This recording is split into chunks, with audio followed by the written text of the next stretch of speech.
आणि अत्यंत अभ्यासू माणूस असे आमचे बंधू किरण मानेजी, विभाग प्रमुख प्रमोदजी शिंदे, काँग्रेस, राष्ट्रवादी काँग्रेस शरदचंद्रजी पवार साहेब, शिवसेना उद्धव बाळासाहेब ठाकरे, आम आदमी party, CPI, CPM, Shetkari Kamgar Paksha, Samajwadi, Republican Party of India Deepak भाऊ निकाळजे आणि विविध पक्ष तथा सामाजिक संघटनांचे मान्यवर पदाधिकारी, डिजिटल तथा प्रिंट माध्यमांचे मान्यवर पदाधिकारी आणि आपण सर्व भावांनो आणि बहिणींनो, वेळ बराच झालेला आहे आणि आपल्याला अजून किरण भैयांना सुद्धा ऐकायचं आहे। पाऊस आल्यामुळे सगळं शेड्यूल आपलं डिस्टर्ब झालेलं आहे।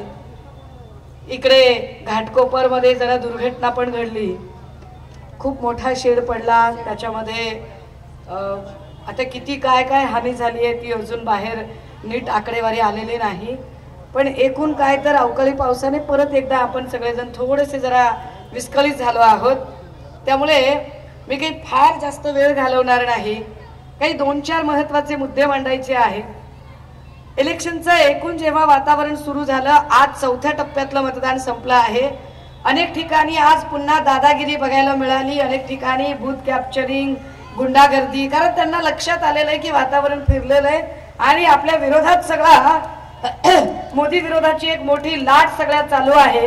त्यामुळे बूथ कॅप्चरिंगचं प्रमाण आज तरी मोठ्या प्रमाणावर, आणि हे जबाबदारीने सांगते, यावर मगाशी मी ट्विट केलं होतं, मी फेसबुकवर लिहिलेलं होतं, मी त्याची उदाहरणं नावासकट सांगितलेली आहेत। गुप्तचर विभागाचे लोक असतील, पोलीस खात्याचे लोक असतील, आचारसंहितेचे लोक असतील, कृपया नोट करा, कारण मी कधीही वेग अशी मांडणी करत नाही। मी फार अभ्यास करून माहिती घेऊन आणि नंतर माझं म्हणणं मांडते। त्यामुळे आज ज्या पद्धतीने त्यांनी बूथ कॅप्चरिंग किंवा या सगळ्या गोष्टी गुंडागर्दी करण्याचा प्रयत्न केला, यावरून पुन्हा एकदा स्पष्ट होतं की सध्या वातावरण कुणाच्या बाजूने आहे आणि काय नाही ते। राजे हो, 4 टप्प्यातलं मतदान झालं तेव्हा रोज एक नवी भाषा येते, रोज एक नवा मुद्दा येतोय। मोदीजींची भाषा तर प्रचंड भरकटल्यासारखी झाली आहे। काय पद्धतीने मोदीजी आता बोलतायत ते आपल्या लक्षात आलं असेल।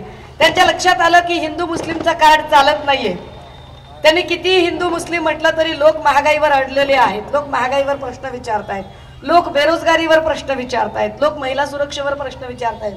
हा महिला सुरक्षेवरून आठवलं, मी काल इकडे कुठे नाशिकला गेले होते, तिथे खूप सारे लोक आले होते। हेमंत गोडसेचे हुक्का पार्लर मधले काही व्हिडिओ घेऊन आले। म्हटलं काय दादा, आता तुम्ही काय मला दाखवायचं, मी सांगते तुम्हाला आणि तुम्ही सांगा मला। अहो म्हटलं तुम्ही मला इकडे नाशिकातलं दाखवताय, इकडे काय कमी आहे काय? इकडे तुम्ही हुक्का पार्लर मधले व्हिडिओ दाखवायला लागलात, इकडे आमची सगळी चेंबूरची सगळी धारावीची जनता लिफ्ट मधले व्हिडिओ दाखवायला लागली।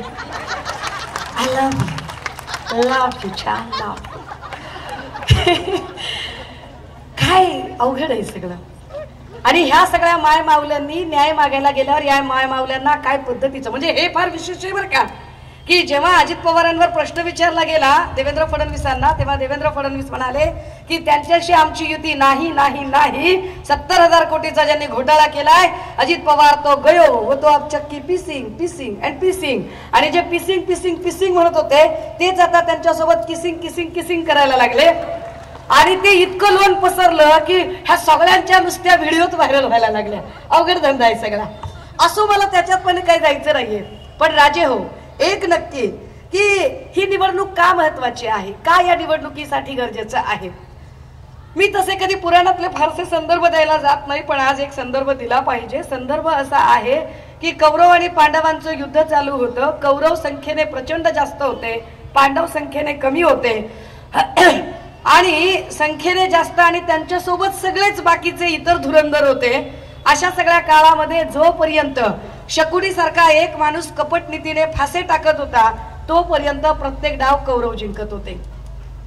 पण जेव्हा कुरुक्षेत्रावर प्रत्यक्ष लढाई सुरू झाली तेव्हा मात्र अंतिम विजय संख्येने कमी असणाऱ्या पांडवांचा झाला। आता सुद्धा तीच परिस्थिती चालू आहे की जोपर्यंत संख्या सगळी फार फार लोक एकत्रित आलेले आहेत, आणि ईडी, सीबीआय, गृह खातं, काय इलेक्शन कमिशन, काय सगळं काय काय चाललंय ते तुम्हाला सगळं माहिती आहे. या सगळ्यांच्या कपट नीतीचे फासे जोपर्यंत पडत आहेत तोपर्यंत प्रत्येक कौल त्यांच्या बाजूने. परंतु 2024च्या लोकसभांचा निवडणुकीचं हे कुरुक्षेत्र जे आता सुरू झालंय, या कुरुक्षेत्रावर मात्र विजय निश्चितपणाने उद्धव बाळासाहेब ठाकरे यांचा आहे. आणि तो का होईल त्याची काही कारणं आहेत. त्यातलं महत्वाचं कारण की लोक महागाईला प्रचंड वैतागलेले आहेत. लोक सरळ सरळ प्रश्न विचारतात की असं काही आहे का बाबा की मुस्लिमाला जर 1200 रुपयाला गॅस मिळतो तर हिंदूला काय 200ला मिळणार आहे का? आता तेवढंच मिळणार आहे. मुस्लिमाला जर 200 रुपये किलोने तूर डाळ मिळाली तर हिंदूला काय 20 रुपये किलोने मिळणार आहे का? सारखाच भाव आहे. मुस्लिमाच्या लेकराला जर 2.5-3 लाख रुपये जर ऍडमिशनला होत असतील तर हिंदूच्या पोराला काय फुकट ऍडमिशन मिळेल का? तर तसं पण नाहीये. जो न्याय इथे हिंदूला असेल तोच मुस्लिमांना, तोच बौद्धांना, तोच ख्रिश्चनांना, तोच जैनांना असेल. असं असताना सुद्धा काही लोक जाणीवपूर्वक वाद निर्माण करतात. बरं, त्यांना त्या नरेटिव्ह मधनं बाहेर पडता येत नाही, त्यांना त्याची उत्तरं देता येत नाहीत. मग आम्ही त्यांना प्रश्न विचारतोय महिला सुरक्षेचं काय? कारण तिकडे काय झालं त्या सगळ्या लोकांचं. मणिपूरमध्ये म्हणजे वॉर रुकवा दी पापा, पापा वॉर रुकवा दी. अरे पापा ने अगर वॉर रुकवा दी है, पापा अगर इतना तुम्हारा ताकतवर है तो पापा मणिपुर में नहीं क्यों गया? क्यों मणिपुर में जाकर पापा ने वहां का जो दंगा था वो क्यों नहीं बंद कराया? आमच्या 2 माय मावल्या नागवल्या गेल्या, त्यावर बोलायला चकार शब्द काढायला वेळ नाही मोदीजींना. मोदीजींचे जे भक्तुल्य आहेत, जे कोपचार, कोण बोललं? कोणीतरी म्हटला की काय आपल्या पत्रकार परिषदेवरून, मुलाखतीवरून कोणीतरी बोलला. शिंदे गटातला एक कोणीतरी ज्ञान पाजळायला आला होता. त्या ज्ञान पाजळणाऱ्याला हे माहित पाहिजे की अरे मोदींमध्ये किती छाती आहे. 56 इंचची छाती असणारा मोदी अजूनही एकदाही प्रेस कॉन्फरन्सला सामोरं का जात नाही याचं उत्तर नरेंद्र मोदींचे मुनी म्हणून काम करणाऱ्या देवेंद्र फडणवीस आणि त्यांची हुजरेगिरी करणाऱ्या एकनाथ शिंदे आणि त्यांच्या मंडळींनी दिली पाहिजे. की एकही प्रेस कॉन्फरन्सला ते का सामोरे जात नाहीत. प्रेस कुणाला देतात, मुलाखत कुणाला देतात? तर मुलाखत घेणार कोण? विश्वगुरुची अक्षय कुमार. आणि अक्षय कुमार प्रश्न काय विचारणार? विश्वगुरुला यूपीएससीतला सगळ्यात कठीण प्रश्न विचारला जातो, मोदीजी मोदीजी आप आम काट कर खाते हो की चूस कर खाते हो? काय प्रश्न आहे? केवढा अवघड प्रश्न आहे. एवढा अवघड प्रश्न असतो का की मोदीजी आप आम काट कर खाते हो की चूस कर खाते हो? पण त्यांना त्या कुठल्याच प्रश्नांचं उत्तर देता येत नाही. मग ते काय करतात तर ते फक्त आणि फक्त माणसं फोडायचं काम करतात. जे लोक म्हणतात की मोदी की गारंटी है, मोदी की गारंटी है, कैसी मोदी की गारंटी है? अरे अगर मोदी को खुद की गारंटी होती, मोदी को अपने ऊपर इतना भरोसा होता और बीजेपी को अपने ऊपर इतना भरोसा होता तो मोदी और बीजेपी अपने बलबूते पर ये इलेक्शन लढती. ते स्वतःच्या बलबूत्यावर इलेक्शन लढले असते, परंतु तसं त्यांनी केलं नाही. त्यांनी अनेक ठिकाणी अनेक पक्ष फोडले. महाराष्ट्रात तर त्यांनी आधी कुणाला फोडलं आणि आपले 40 तिकडे दिले. काय म्हणालात? अरे बापरे. आता ते तिकडे 40 जण नेले तरी मोदींना अजिबात गॅरंटी वाटली नाही. देवेंद्रजींना पण गॅरंटी वाटली नाही. मग त्यांनी अजितदादांना फोडलं तरी गॅरंटी येईना गेली. मग अजून काही छोटे मोठे फोडले तरी गॅरंटी वाटत नव्हती. मग काही सुपारी बहादर सोबत घेतले, उड दुपारी घे सुपारी. सुपाऱ्या जोरात वाजतात. आता मला वाटलं की सुपारी बहादर काहीतरी लॉजिकल काहीतरी मुद्दे काढेल, पण सुपारी बहादराला अभ्यास करायला वेळ कुठे आहे? तेच मुद्दे घिसे पिटे, त्याच गोष्टींवर बोलायचं. बरं, यांना आपण सुपारी बहादर का म्हणावं? त्याची आपल्याकडे काही कारण आहेत. दादा जरा एक व्हिडिओ लावा. पिट्टा पाडणे काय असते ते मी सांगते. एक व्हिडिओ लावा जरा. आवाज एकदम मोठा करायचा दादा. व्हिडिओ पहिल्यापासून घ्या, आवाज मोठा करा. त्याला म्यूट झालेला आहे. आपण एक मोठी एलईडी लावत होतो पण पावसामुळे आपल्याला ती एलईडी लावणं शक्य झालं नाही. आवाजाचं काय झालं बघा. राजे हो, काल त्यांनी एक व्हिडिओ दाखवायचा प्रयत्न केला. त्यांना वाटलं आपण फार मोठा तीर मारलाय काय की. 27 वर्षापूर्वीचा जर तुम्ही एक चंक दाखवत असाल तर मी तुमची अख्खी कुंडली काढायला तयार आहे. माझ्याकडे वेळ कमी आहे. शुक्रमाना आभार मानावेत सगळ्या बंद पडलेल्या इंजिन मध्ये बसलेल्या भक्तुल्यांनी की आज माझ्याकडे वेळ कमी आहे. माझ्याकडे वेळ जर असताना तर मराठवाड्यात ज्याला तानू तानू मारणे म्हणतात ते मी तानू तानू केला असता कार्यक्रम. आवाजाचं काय होते दादा बघा, आवाज येत नाहीये, आवाजाचा काहीतरी प्रॉब्लेम होतोय. या सगळ्यांच्या मध्ये काय राज ठाकरे यांनी जे काही मुद्दे मांडले आणि राज ठाकरे यांनी ज्या काही पद्धतीने काल बोलायचा प्रयत्न केला, राज ठाकरे तेच आहेत जे कधी काही अजित पवारांवर काही बोलायचे आणि त्यांना असं वाटायचं की आपण काहीतरी फार मोठं डोकं लावलेलं आहे, पण मुळात त्यांनी कधीही कुठल्याही मुद्द्यावरती ठोस अशा भूमिका घेतल्या नाही. त्या भूमिका त्यांना कधी जमल्या नाही. हे सतत राज ठाकरे म्हणजे निगेटिव्ह थॉट प्रोसेसचा राजा, ज्याला स्वतःचा पक्ष सांभाळता आला नाही, ज्यांची अख्खी जिंदगी दुसऱ्यांना तू हे कर रे तू ते कर रे हे शहाणपण सांगण्यामध्ये गेली. त्यांनी आपल्याला शहाणपण सांगावं हे फार विशेष होतं. माझ्याकडे आता राज ठाकरेंनी बारामतीला जाऊन एक काही बोलायचा प्रयत्न केला. अजितदादांच्यासाठी ते प्रचार करायला गेले होते, पण तेच राज ठाकरे अजितदादांबद्दल काय बोलत होते. तिकडे आवाज येत नाहीये, मी फक्त इकडे आवाज देण्याचा जरा प्रयत्न करते. अजित पवार या माणसाने कधी जातीपातीचं राजकारण नाही केलं. हे आधी काय बोलले, धरणामध्ये पाणी येत नसेल तर मी काय जाऊन मुतू.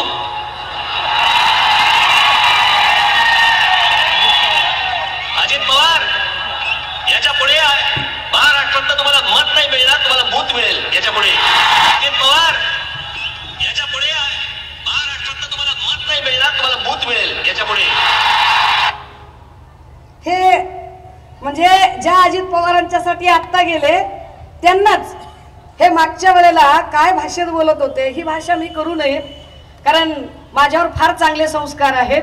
यांचं हे भांडण इतकं विकोपाला गेलं की त्यांनी यांना सांगितलं की अरे बाबा तू तुझ्या काकामुळे मी माझ्या काकामुळे, मी सकाळी लवकर उठतो तू जरा उशिरा उठतो. त्यावर यांनी त्यांना गवत उपटण्यापर्यंत सांगितलं. सगळं महाराष्ट्राने ऐकलं. या सगळ्यांच्या मध्ये पुन्हा जे काय म्हणत होते म्हणजे 27 वर्षापूर्वीचा वादग्रस्त स्पर्धेतला एक व्हिडिओ दाखवणाऱ्या राज ठाकरेंना विसर पडला की राज ठाकरे आत्ता काय बोलत होते, मागच्या वेळेला काय बोलत होते. दादा दुसरा व्हिडिओ नीट चालतोय का बघा, काय तुमचा इश्यू झालाय ते नीट चेक करा. आहे दुसरा व्हिडिओ बघा.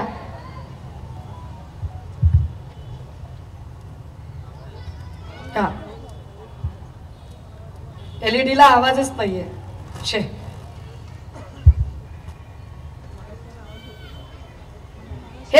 हे तेच राज ठाकरे आहेत जे राज ठाकरे साधारणतः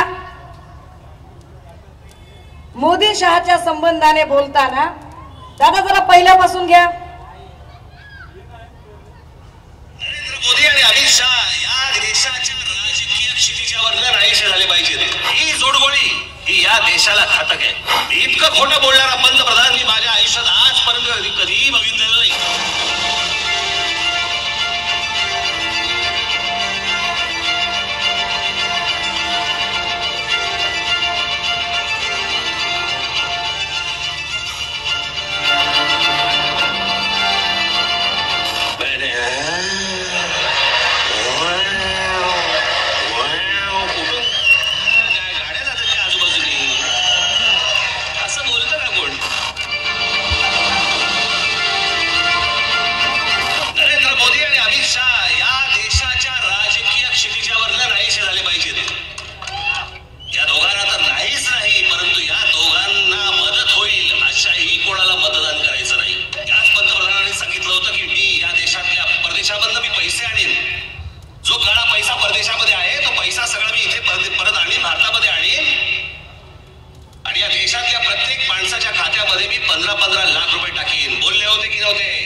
माहिती पण नव्हतं की या देशाचा पंतप्रधान कोण होणार आहेत म्हणून. पण ही जोडगोळी ही या देशाला घातक आहे. इतकं खोटं बोलणारा पंतप्रधान मी माझ्या आयुष्यात आजपर्यंत कधीही बघितलेलं नाही. 8,50,000 संडास एका आठवड्यामध्ये बांधले. म्हणजे आम्ही त्याचा नीट आकडा काढला तर साधारणपणे 84 संडास एका मिनिटाला होतात आणि 5 सेकंदाला 7 संडास बांधले जातील. 5 सेकंदाला 7 संडास विक्रमच म्हटला पाहिजे. इतक्या फास्ट होत पण नाही, तितक्या फास्ट आणि संडास बांधले. हे राज ठाकरे आहेत. मी मोदींवर काहीच बोलायची गरज नाही. राज ठाकरेंची भाषा आहे की मोदी किती खोटारडे आहेत, अमित शहा किती खोटारडे आहेत. आणि मागच्या वेळेला ही सगळी मुक्ताफळं त्यांनी उधळली. फार लांबचा काळ नाहीये. बरं, ही सगळी मुक्ताफळं उधळल्यानंतर काय म्हणाले काल राज ठाकरे?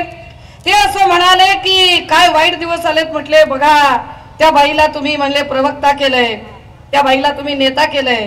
हो बाबा, मला नेता केलंय, मला प्रवक्ता केलंय, काय जे असेल ते असेल. पण भाजपवर किती वाईट दिवस आले असतील बरं, की ज्या राज ठाकरेंनी भाजपची एवढी मापं काढली, ज्या राज ठाकरेंनी भाजपची एवढी इज्जत काढली.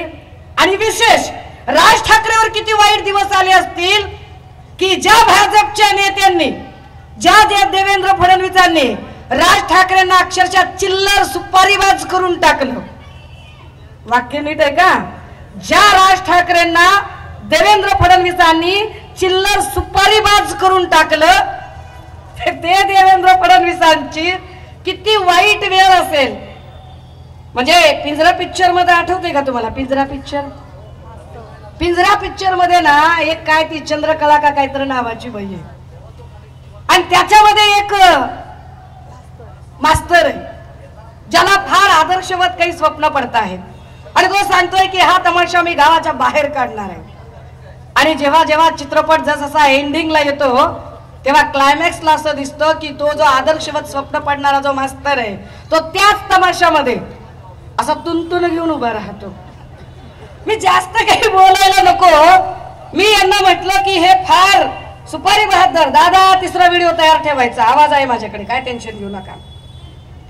हा, कारण आपल्याकडे खोक्याचे पैसे नाही येत ना त्यांच्यासारखे की जे भाजपचे असे पैसे देऊन गर्दी बनवतील. ही सगळी विश्वासाची माणसं आहेत, ताकदीनं निष्ठेनं लढणारी माणसं आहेत. ही पैसे देऊन आणलेली माणसं नाहीये. आणि त्यामुळे जे भाजपच्या जीवावर मोठ्या स्क्रीन लावू शकतील आणि भाजपच्या जीवावर करतील, आम्ही दुसऱ्याच्या जीवावर दुसऱ्याची पोरं कडेवर घेत नाही. हे पण वाक्य त्यांचंच आहे, दाखवणार आहे मी. आम्ही आमचीच पोरं सांभाळतो. पण हे कसे सुपारी बहादर आहेत हे एकदा सांगितलं पाहिजे. लावा जरा देवेंद्रजींचा व्हिडिओ लावा जरा. हे कसे सुपारी बहादर आहेत, काय म्हणतात बरं आमचे देवाभाऊ यांच्याबद्दल? पहिले तर तुम्हाला एक सांगतो, राज ठाकरेंची अवस्था कशी आहे. एखादा व्यक्ती क्रिकेटमधून रिटायर झाल्यावर तो काय करतो? तो कॉमेंट्री करतो. अर्थात तो मानधन घेऊन करतो. हे करतायत की नाही मला माहित नाही, पण तशी राज ठाकरेंची अवस्था आहे. ते आता केवळ कॉमेंट्री करतायत, ते खेळत नाही. आता is a non playing person. ते रिटायर्ड आहेत. पण ठीक आहे, आता ज्याची सुपारी आपण घेतली त्याची सुपारी वाजवावी तर लागेल, म्हणून ते वाजवत आहेत. राज ठाकरे सुपारी घेतल्यावर वाजवतात. त्याच्या पुढे बरंच काही ते बोलले की राज ठाकरे म्हणजे कोण, मनसे म्हणजे कोण, मतदार नसलेली सेना. त्याची आता उनसे झालेली आहे, म्हणजे उमेदवार नसलेली सेना. आणि उमेदवार नसलेली सेना आता कुणाच्या, म्हणजे लगीन लोकांचं. काय पद्धतीनं राजकारण चालू आहे की या सगळ्यांच्या मध्ये लोकांच्या लग्नात बुंदी वाटायची वेळ ही राज ठाकरेवर आलेली आहे. सन्माननीय सामाजिक न्याय मंत्री चंद्रकांत हंडोरे साहेबांचं या मंचावर स्वागत आहे. हंडोरे साहेबांची उपस्थिती. आता दादा हो, ज्या देवेंद्र फडणवीसांनी राज ठाकरेंची एवढी आबरू काढली तरीही राज ठाकरे फार बोलायला लागले, तर जरा राज ठाकरेंच्या बद्दल सांगितलं गेलं पाहिजे. होय होय ते काय म्हणाले? ते काल असं म्हणाले की बघा काय वाईट वेळ आली म्हणाले. अरे बघा कोण बोलतय? राज ठाकरे. तुम्ही वंदनीय बाळासाहेबांना खरंच मानता का? खरंच वंदनीय बाळासाहेबांबद्दल तुमच्या मनात आदर आहे का? खरंच बाळासाहेबांच्या विचारांबद्दल तुमच्या मनात निष्ठा आहे का? की तुमच्या निष्ठा म्हणजे घ्या 200 बोला मनसे अशा आहेत? मला एकदा कळलं पाहिजे की तुमच्या निष्ठा काय आहेत. कारण तुमच्याकडे जर निष्ठा असते ना, तर बाळासाहेबांबद्दल जर तुमच्या मनात निष्ठा असत्या तर तुम्ही कणकवलीला जाऊन नारायण राणेंचा प्रचार केला नसता. ज्या नारायण राणेंचे तुम्ही फार गोडवे गाताय त्या नारायण राणेंचं पोरग वंदनीय बाळासाहेबांबद्दल काय बोललं? राज ठाकरे, सुरुवात तुम्ही केली, शेवट मी करणार आहे. आनंद दिघेंचं खरं काय झालं? कट कसा रचला गेला आणि नंतर त्यांचं मरण हे हॉस्पिटलमध्ये कसं दाखवण्यात आलं? आणि तेव्हा 2 शिवसैनिकांना सहन झालं नाही. शिवसैनिकांना ठार मारायसाठी बाळासाहेबांनी कोणाला ऑर्डर दिल्या आणि ते ठार झाले सुद्धा. ती केस दाबली गेली. फक्त जे दिघे साहेबांबद्दल झालं ते चुकीचं वाटलं काही शिवसैनिकांना, म्हणून त्या दोघांना ठार मारलं गेलं बाळासाहेबांच्या सांगण्यावरून. मी आजपर्यंत मर्यादा ठेवल्या, पण साहेबांविरोधात जर कोण अशा खालच्या दर्जाचा माणूस खालच्या पातळीची टीका करत असेल, मी सहन करणार नाही. माझ्यासाठी माझा साहेब महत्वाचा, राणे साहेब महत्वाचे, बाळासाहेब माझ्यासाठी महत्वाचे नाही. जेवढं मर्यादा आम्ही ठेवली होती ती विनायक राऊतांनी त्या व्यासपीठावर तोडली. हे सांगतात मारायचं होतं बाळासाहेबांना. अनेक वेळेला सोनू निगमला ठार मारायचे प्रयत्न झाले. तुम्ही त्यांना विचारा कधी, ते सांगतील सुद्धा. घाबरले असतील, पण आज बाळासाहेब नाही तर कदाचित सांगतील सुद्धा कसे कसे कुठे कुठे सोनू निगमला ठार मारलं शिवसेनेनं बाळासाहेबांच्या सांगण्यावरून. ह्या नारायण राणेंचा पोरगा ज्यांच्यासाठी राज ठाकरे मत मागायला गेले आणि राज ठाकरेंना काल उमाळे फुटत होते वंदनीय बाळासाहेबांबद्दल. वंदनीय बाळासाहेबांबद्दल फार प्रेम आणि आपुलकीचा पाझर फुटत होता काल राज ठाकरेंना. राजजी नाही, राजजी वगैरे म्हणू नये तुम्हाला. Mister Raj, do you have any idea about this video? Mister Raj, क्या आपको कुछ अंदाजा है इस वीडियो के बारे में, जिस वीडियो में नारायण राणे के सुपुत्र बाला साहब पर लांछन लगा रहे हैं? उन्हीं बाला साहब पर, जिन बाला साहब के नाम पर कल आप बहुत आंसू बहा करते थे, बहुत आंसू बहा लिया आपने कल. क्या आपको तनिक भी इस बात का, तनिक भी, जरा भी, रत्ती भर भी अफसोस नहीं है कि उसी नीलेश राणे के बाप को चुन कर लाने के लिए आप कणकवली में गए? तो आप कौन है? कौन आहात तुम्ही मिस्टर राज? कोण आहात मिस्टर राज? घ्या 200 बोला मनसे, घ्या 200 बोला मनसे. आहात कोण तुम्ही? तुम्ही सांगताय बाळासाहेबांच्या बद्दल काय? बाळासाहेब कळले तुम्हाला? मिस्टर राज, आजपर्यंत तुम्ही भूमिका बदलत आलात. आभार माना स्क्रीनवाल्याचे की पाऊस पडलाय, मोठी स्क्रीन लागलेली नाही, आवाज नीटचा येत नाही, पण मी तुमचा पिट्टा पाडल्याशिवाय सोडणार नाही. मी सोडणार नाही.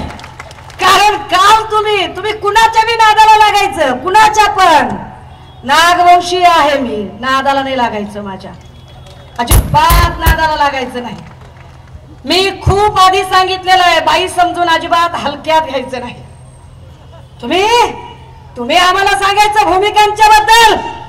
अरे ज्या माणसाला आपला भाऊ मृत्यूशय्यावर असताना त्याच्या आजाराची जो माणूस नक्कल करतो, जो माणूस मिनिटाला भूमिका बदलतो.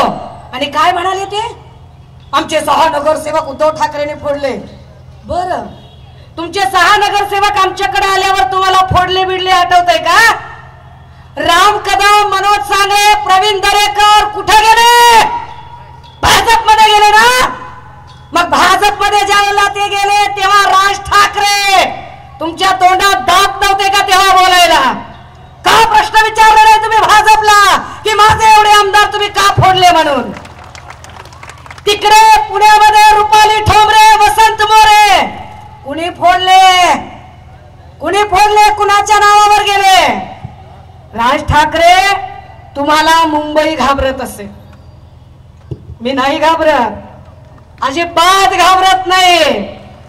मी लाख वेळा सांगितलंय की मी झुकणाऱ्यांपैकी नाही, मी वाकणाऱ्यांपैकी नाही, मी विकणाऱ्यांपैकी नाही. मी इथे आलीये ती आमदार खासदार व्हायला आली नाही. मी इथे आलीये कोविडच्या काळामध्ये सन्माननीय उद्धव साहेबांनी आमचा कुटुंब प्रमुख म्हणून, आमचा बाप भाऊ म्हणून या महाराष्ट्रामध्ये आमची प्रचंड काळजी घेतली. आज आमचा बाप भाऊ, आमचा कुटुंब प्रमुख जर अडचणीत आला असेल तर त्याची धर्माची बहीण म्हणून मी ताकदीनं लढण्यासाठी आली आणि ताकदीनं उभी राहिली. तर तुम्ही मला वंदनीय बाळासाहेबांच्या बद्दल सांगताय, अरे खैर मी तर कॉलेजला होते, मी तर कुठल्याच राजकारणात नव्हते. आणि तुमच्या माहितीसाठी मी तर एकही राजकीय पक्षाच्या माणसाला चळवळीत असताना सोडलेलं नाहीये. एकही माणसाला मी प्रत्येक माणसांच्या निर्णयांच्या समीक्षा करत आलेली आहे. परंतु त्या समीक्षा प्रचंड वैचारिक होत्या. तुमच्यासारख्या घ्या 200 बोला मनसेवाल्या नव्हत्या त्या. मी काहीतरी ठरवून काहीतरी मनाशी आले होते. मिस्टर राज, काय भूमिका होती तुमची? ए दादा लाव रे बाबा तो व्हिडिओ. त्यांची जरा नारायण राणे बद्दलची आधीची भूमिका काय होती बघू दे. येत्या 7 तारखेला आपण नारायणरावांना प्रचंड प्रचंड प्रचंड मताने आपण त्यांना विजयी करावं अशी आशा अपेक्षा बाळगतो. तुम्हाला खरं सांगतो, मला ना माझ्या कडेवरती माझी पोरं खेळवायची.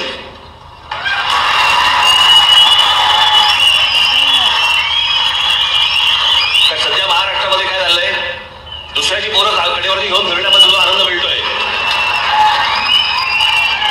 तसलं सुख नकोय मला. माझ्यात आहे ताकद तेवढी. खरंच ताकद आहे यांच्यात, खरंच ताकद आहे. मला माझी पोरं खेळवायची, दुसऱ्याची पोरं कडेवर खेळवत नाही मी. अहो तुमची पोरं कोण कोण खेळवतंय ती बघा की. हा, प्रवीण दरेकर कुणाच्या कडेवर खेळतोय जो तुमच्याकडे होता, राम कदम कुठं खेळतोय ते बघा, वसंत मोरे कुणाच्या कडेवर खेळतात ते बघा. आणि तुम्ही कुणाची पोरं खेळवताय? निलेश राणे आणि नितेश राणेंना तुम्ही कडेवर खेळवता, याचा अर्थ मी काय करायचा तुम्ही सांगा. राज ठाकरे, तुम्ही बहुत पंगा लेली आहे यार, लात करायचा नाही. तुम्ही काय सांगत होतात मला? तुम्ही बोलणार परप्रांतीयांच्या बद्दल. तुम्ही जैन धर्मीयांचा पर्युषण काळ चालू असताना तिथं जिवंत कोंबड्या नेऊन त्यांच्या समोर कापणारे आणि जाणीवपूर्वक धार्मिक दंगल कशी निर्माण होईल याचा प्रयत्न करणारे तुम्ही शहाणपण शिकवणार आम्हाला. माझ्याकडे खूप मुद्दे आहेत.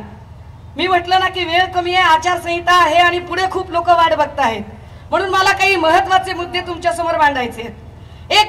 एक पुरावा दिला पाहिजे सगळ्या चॅनलला, सगळ्या मीडियाला. एक पत्र आठवतंय का कुणाला? महिला सुरक्षेचा विषय चालू होता. ब्रिजभूषण सिंगवर लैंगिक शोषणाचे आरोप झाले, महिला खेळाडूंनी आरोप केले, आठवतंय? या आरोपानंतर ब्रिजभूषण सिंग महाराष्ट्रात येणार होता, त्याला अडवायची भाषा कुणी केली? घ्या 200 बोला मनसे यांनी. त्याचं हे पत्र काय लिहिलं या पत्रामध्ये? To honourable prime minister Shri Narendra Modi ji, subject seeking your attention to the just demands of women wrestlers. हे पत्र लिहितात की त्या महिलांच्या बद्दल मी तुमच्याकडे लक्ष वेधू इच्छितो. Cordially Jai Maharashtra, although the subject line mention that this letter is in order to seek your attention, since I am certain that you are already fully aware of this matter. The letter humbly intends to draw your heed to this issue in the capacity of the Pradhan Sevak. मी तुम्हाला प्रधान सेवक म्हणून पत्र लिहितोय असं mister राज पत्रात सांगतात. The women wrestlers whom we proudly call as the daughters of our country, आमच्या देशाच्या त्या लेकी आहेत, and through the hard work of whom the country has found multiple occasion to cite medals in the game of wrestling, are willing for their plea for days together in Delhi. Their accusation is on the president of the Wrestling Federation of India is of having sexually harassed them. All they demand. पत्र खूप मोठं आहे, पण पत्राचा असा हा मायना आहे की असा माणूस आमच्याकडे तर येऊ देणारच नाही, पण तुम्ही याच्यावर कायदेशीर कारवाई करा. मी हे पत्र तुम्हाला लिहित आहे असं म्हटल्याबरोबर बोला मनसे घ्या 200 वाल्यांनी हे पत्र सगळीकडे व्हायरल केलं की बघा बघा आमच्या नेत्यामध्ये किती ताकद आहे, बघा आमच्या नेत्यात किती ताकद आहे की आमच्या नेत्याने चक्क प्रधानमंत्र्याला पत्र लिहून खडसावलं, सांगितलं की लिहा हे, सांगितलं की लिहा हे. घ्या रे पत्रकार, घ्या घ्या घ्या पत्र घ्या. काय याची सत्यता काय आहे? दादा ते पत्र दाखवतोय. दादा झूम करून दाखव रे बाबा पत्र. पिट्टा पाडणे काय असते ते मी सांगते. काय म्हटलं त्यांनी? अरे हे पत्र खरंच प्रधानमंत्री कार्यालयाला लिहिलं होतं का? आपण याचा एक माहिती अधिकार टाकला होता, RTI टाकला होता. सुषमा अंधारे काही इतकी कच्च्या गोळ्या खेळलेली नाही. माहिती अधिकार टाकला आणि माहिती अधिकार मध्ये विचारलं खरंच असं पत्र लिहिलेलं आहे का? बघा झूम करून, पहिला मुद्दा झूम करता आला तर बघा काय आहे याच्यामध्ये. इन्फॉर्मेशन साउट अबाउट कशासाठीची आहे? There was a letter sent on 31 May 2023 by MNS chief Shri Raj Thackeray, who is seeking PM Shri Modi ji attention on complaint demands from women wrestlers who are protesting in New Delhi in the newspaper The Economic Times dated 26th April 2023 and link of the news खाली link दिलेली आहे. Kindly provide me information available on PM office record related to date time when this letter copies by MNS Chief Shri Raj Thackeray received to your office. आम्हाला माहिती द्या की हे पत्र तुमच्याकडे कधी आलेलं आहे, एवढीच आम्हाला माहिती पाहिजे. पत्र लिहिलं का बघा. इथं स्टंट करतो, इथं शोबाजी दाखवतो, इथं लोकांना येड्यात काढतो. अरे आम्ही काय धोत्रावर इन केली का? अरे धोत्रावर इन केली का डोसक्याला गोड तेलय का कानात भिडे आहेत आमच्या? दादा दुसरा कॉलम झूम करायचा. पुढचा कॉलम रिस्पॉन्स काय आलाय बघा पंतप्रधान कार्यालयाकडून. The letter dated 31 May 2023 of Shri Raj Thackeray is not received in this office at all. घ्या पत्र घ्या. किती कॉप्या घ्यायच्यात रे? किती कॉप्या पाहिजेत? शोप आणि स्टंटबाजी करणारे राज ठाकरे घ्या हे पत्र. कोणाला दाखवताय? लहान लेकराचे हगीज आणि डायपर म्हणून वापरायचे का ते सांगा. तुम्ही मला सांगताय तुम्ही सुषमा अंधारेवर शंका घ्यायची. अरे सुषमा अंधारे खऱ्या अर्थानं बाळासाहेबांच्या विचारांचा वारसा चालवते. सुषमा अंधारे खऱ्या अर्थानं बाळासाहेबांसाठी चालवते. गेली 2 वर्ष 5 वर्षाचं लेकरू घरात सोडून एक दिवसही घरात न थांबता पायाला भिंगरी बांधून ताकदीनं ट्विटरवर पिन करून ठेवलंय ट्विट की ज्या पद्धतीनं तुम्ही उद्धव साहेबांना खाली उतरवलं त्याच्या 50 पट अधिक सन्मानानं त्यांना तिथं पोहोचवल्याशिवाय स्वस्त नसणार.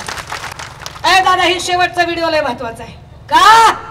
तुम्ही बाळासाहेबांचा शब्द पाळला नाही, मी पाळते तो शब्द.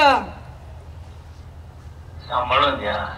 मला सांभाळलं, तुला सांभाळा, आदित्याला सांभाळा आणि महाराष्ट्राचा उत्कर्ष करून घ्या असेच नेत्यांनी नतमस्तक होऊन प्रार्थना करेन. इमानाला महत्व द्या, आम्हाला नाही, एवढंच म्हणेन. जय हिंद, जय महाराष्ट्र, वंदे मातरम, जय हो. इमानाला महत्व द्या म्हणाले बाळासाहेब. इमानाला. माझ्या उद्धवला आणि आदित्यला सांभाळा म्हणले. जर तुम्हाला बाळासाहेबांचा विचार मान्य असताना तर आज तुम्ही आपल्याच भावाला शत्रुत्व करत त्याच्या विरोधी गोटात सामील झाला नसतात. सुषमा अंधारे कुठल्याही अपेक्षेशिवाय मी भणांग आहे, मी गरीब आहे, मी आदिवासी आहे, मी पहाडी आहे, पण मी इमान विकलेलं नाही. राज ठाकरे मी तुमच्यासारखा इमान विकलेलं नाही. ताकदीनं सांगते की होय कायदा माझ्या बाप्पानं लिहिला आणि माझ्या बाप्पानं मला बेईमान व्हायला शिकवलं नाही. ताकदीनं सांगते की मी इमानदार आहे. आणि वंदनीय बाळासाहेबांनी जे सांगितलं ना, कारण माझ्या गावाकडं, माझ्या आदिवासी लोकांमध्ये, माझ्या जात पंचायतीमध्ये, माझ्या सगळ्या परंपरेमध्ये मला शिकवलं गेलेलं आहे काय? एखादा माणूस जर मृत्यूशय्येवर असेल तर त्याचा मरतानाचा शब्द जीव गेला तरी पाळायचा असतो. मी वंदनीय बाळासाहेबांचा मृत्यूशय्येवरचा तो शेवटचा शब्द जीवापाड जपते. तो शब्द वंदनीय बाळासाहेबांनी शेवटच्या क्षणी दिला होता आणि सांगितलं होतं की माझ्या उद्धवला आणि आदित्यला सांभाळा. तर होय मी धर्माची बहीण म्हणून माझ्या भावाच्यासाठी लढणार. तुमच्यासारखे कितीही असे सुपारी बहादर आले फरक पडत नाही, कारण मला माहिती आहे आजच्या घडीला मोदी आणि भांडवलदारांना जर कुणी नडू शकत असेल तर एक सडाफटिंग माझ्यासारखा कुठलंही आर्थिक भांडवल नसलेला माणूसच लढू शकतो. मीच तुम्हाला नडू शकते. आणि मला माहिती आहे मी डाव पलटवण्यामध्ये विश्वास ठेवणाऱ्यांपैकी आहे, आणि डाव पलटला तर अख्खी बाजी माझी असेल. डाव पलटायला सुरुवात झाली आहे. ते म्हणाले की महाराष्ट्र धर्म वाढवा. हा महाराष्ट्र धर्म काल रवीश कुमारचा रिपोर्ट सांगतोय की भारत की राजनीति में उद्धव उदय हो रहा है. महाराष्ट्र धर्म सांगतोय की जर मराठी माणूस पंतप्रधान पदाचा दावेदार होऊ पाहत असेल तर ज्या पद्धतीने काँग्रेसच्या जरी प्रतिभा पाटील असल्या तरी मराठी बाई राष्ट्रपती होते म्हणून शिवसेनेच्या बाळासाहेबांनी पाठिंबा दिला, तर जर शिवसेनेचे उद्धव साहेब त्या रेसमध्ये असतील तर सुषमा अंधारेने महाराष्ट्र धर्म पाळला पाहिजे. मी महाराष्ट्र धर्म पाळते. वेळ झाला जास्त, माझ्याकडे बोलण्यासारखे खूप मुद्दे आहेत, पण पुढे अजून एक सभा आहे. मी अजून एकदा समाचार घेईल. आणि हो मिस्टर राज, मी तुम्हाला सुद्धा उत्तर द्यायला खरं तर बांधील नाही. You are not my type, अजिबात नाही. माझी कॉम्पिटिशन तुमच्यासारख्या, कारण तुमच्यात माझ्यात फरक आहे. मी विद्रोही आहे, तुम्ही ऊरबडवे आहात. तुमच्यात ऊरबडवेपणा आहे आणि ऊरबडवेपणा करणाऱ्या लोकांशी माझी स्पर्धा असू शकत नाही. माझं टार्गेट तुम्ही नाही, माझं टार्गेट महाराष्ट्र नासवणारे देवेंद्र फडणवीस आहेत. त्यामुळे याच टार्गेटला कंटिन्यू करण्यासाठी किरण भैया बोलतील. तुर्तास मी माझी भूमिका जी आहे ती मांडली आहे. थांबते, रजा घेते. जय हिंद, जय महाराष्ट्र. धन्यवाद ताई. अगदी सर्वात CEN न्यूज, देश प्रदेश की ताजा तरीन खबरों के लिए CEN न्यूज को सब्सक्राइब करें और रहें पल पल की खबर से हर पल बाखबर.